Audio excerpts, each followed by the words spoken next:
assistant professor of psychology at Lafayette College in Pennsylvania says that if you have to ask if you are racist, you are racist. You're probably racist.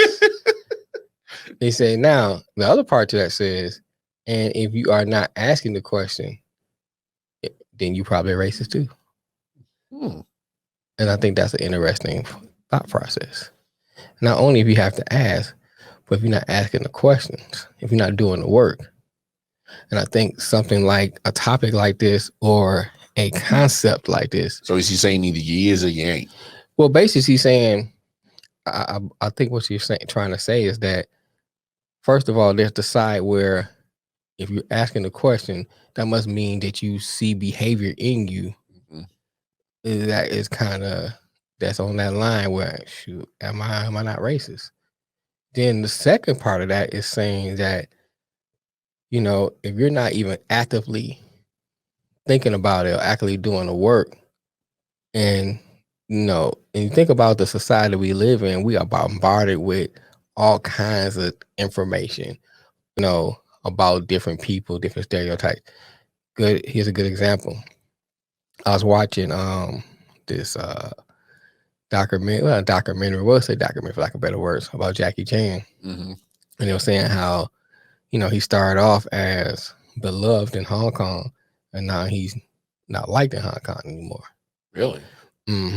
But one of the things they kind of point out was they're saying, like, if you look at a lot of his movies, and let's just not even talking about his older movies, let's talk about like Rush Hour, because most people more familiar with Rush Hour. It always shows every Asian person knows karate, you know how to work a sword. They're a triad. You know, they're in a triad, gangster, stuff like that. So that in itself can be stereotypical, which is falls in the category of being racist. Now, you take that and you align that with people who are watching that. We're ingesting that. So we, in our minds, thinking, develop an image that Asian people know Kung Fu, know how to swing a sword, are part of the triad.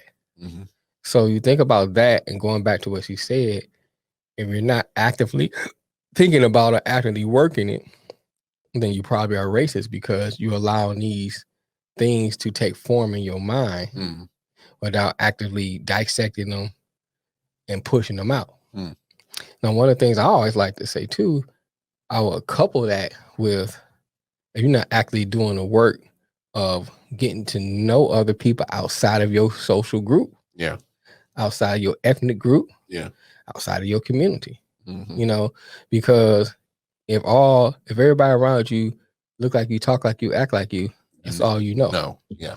And then everything that's outside of those groups that you're in is foreign, and you get that information from something that's giving you stereotypes, then that's what you're going to formulate. You're going to formulate those things, and then ultimately you can be racist. Now, would that be considered full-blown racist or just ignorance?